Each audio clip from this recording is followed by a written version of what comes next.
नौकरी, मजबूरी या शौक? सीधी सादी सी रोली की शादी सिड से तय होती है। शादी के बाद तुम नौकरी करना चाहोगी? नहीं नहीं, बिल्कुल नहीं। वैसे मैं ये नहीं कहती कि नौकरी करना ठीक नहीं है, लेकिन पर्सनली मैं ये सोचती हूँ कि मैं गृहिणी बनूंगी। हाँ हाँ, क्यों नहीं। गृहिणी बनना भी आसान नहीं है। एक सफल परिवार चलाना किसी देश को चलाने जितना ही कठिन है। रोली को सिड का साथ और बात दोनों अच्छी लगती है, और फिर वो दिन भी आ जाता है जब दोनों की शादी हो जाती है। शादी के बाद ये क्या, सारा दिन किचन कपड़े और चार दीवारों के आगे पीछे घूमती रहती है। जा बाहर निकल कर देख, कितनी स्मार्ट लगती हैं वो औरतें जो नौकरी करती है। हाँ, अच्छी तो लगती है सासू माँ, लेकिन मैं नौकरी नहीं कर सकती। मेरा मन घर के कामों में ही लगता है। अरे मेरी बेटी तो कमाती है, अपने को फिट भी रखती है और सास को भी खूब शॉपिंग करवाती है। अच्छी बात है ना सासू माँ। मैं तो जो है उसी में संतोष मान लेती हूँ। बरकत होनी होगी तो इसी में भी हो जाएगी। ये बोलकर रोली चली जाती है। एक दिन सास की सहेली घर आती है, जहाँ रोली उन्हें चाय के साथ कई तरह के पकवान बनाकर खिलाती है। अरे वाह, तेरी बहू तो बहुत गुणी है। कितना सब बनाकर ले आई। मेरी वाली तो ऑफिस से आकर 2 रोटी ही सेक दे तो समझो एहसान कर दिया। अरे ऐसा ना बोल। तेरे घर में 2 कार, 4 मंजिला मकान और तेरे लिए जो वो अपने पैसे से साड़ी लाती है वो भी तो कितनी कीमती होती है। अरे मेरी वाली तो बस सारा दिन इन्हीं 2 कमरों को ताजमहल बनाने में लगी रहती है। सहेली चली जाती है। कुछ समय बाद रोली को एक सुंदर सी बेटी होती है। अरे क्या सारा दिन उस बच्चे में लगी रहती है। माँ, मुझे ना 1 मिनट भी छोड़ने का मन नहीं करता। देखिए ना, कितनी प्यारी है। मैं ना इस हर पल को एंजॉय करना चाहती हूँ। अरे हाँ हाँ, हमने भी बच्चे पाले हैं। हम भी जानते हैं कि कितने प्यारे होते हैं और अपने बच्चे को बढ़ता हुआ देखना कितना अच्छा लगता है। लेकिन एक दिन अचानक और रोली, एक बहुत बड़ी घटना हो गई। एक शॉर्ट सर्किट से पूरी दुकान जल गई। ओह, अब अब क्या कुछ समझ में नहीं आ रहा कि कैसे घर चलेगा। घर की पूरी गाड़ी पटरी पर लाने के लिए कई साल लग जाएंगे और वापस पहले जैसे होने में भी बहुत टाइम लग जाएगा रोली।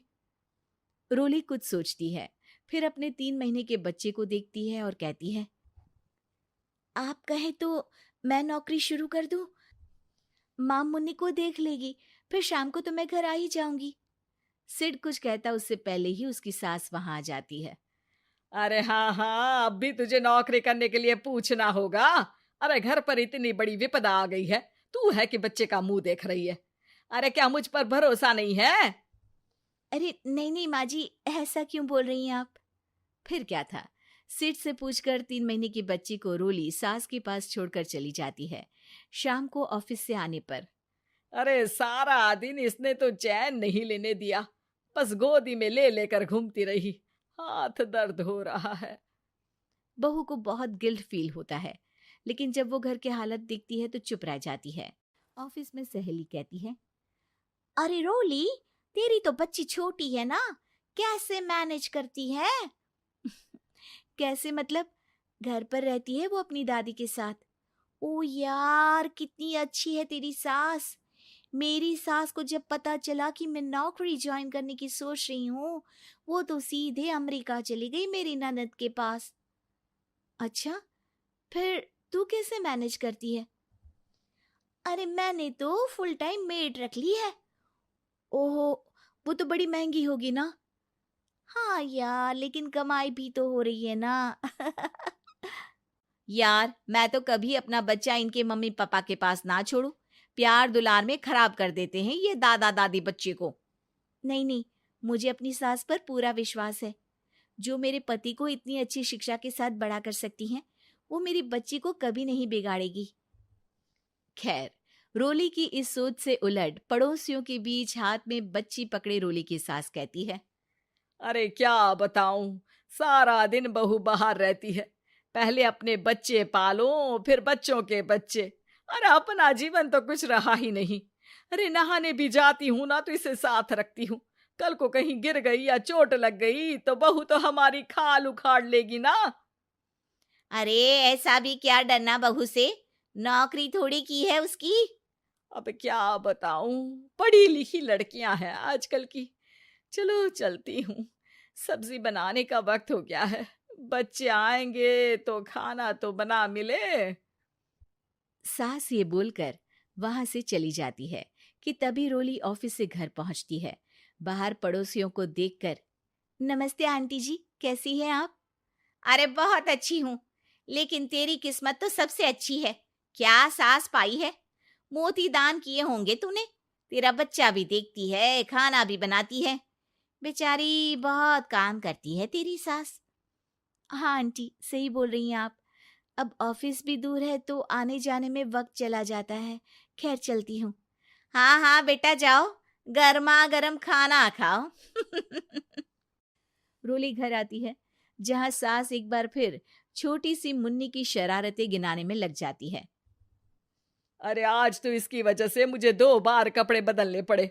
बार बार पानी गिरा दे रही थी। दोपहर में थोड़ा सोचा कि आराम कर लूं तो दूध के लिए रोने लगी। हाय, मैं तो परेशान ही हो गई। रोली को सास की बात अब कुछ अजीब लगती है, पर वो जल्दी से कपड़े बदलकर किचन में जाकर रोटियां बनाने लगती है।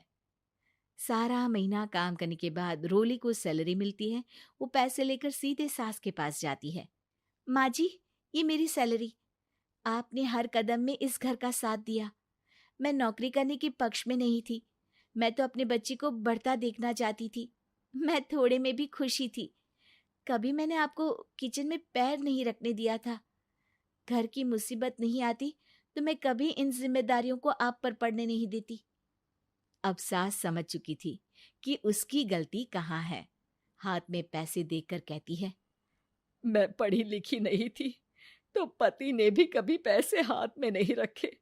बेटे ने भी गल्ला संभाला, लेकिन तूने मुझे समझा। ये मेरा सम्मान है कि एक बहू होकर तूने पूरी सैलरी मेरे हाथ में रखी बेटा।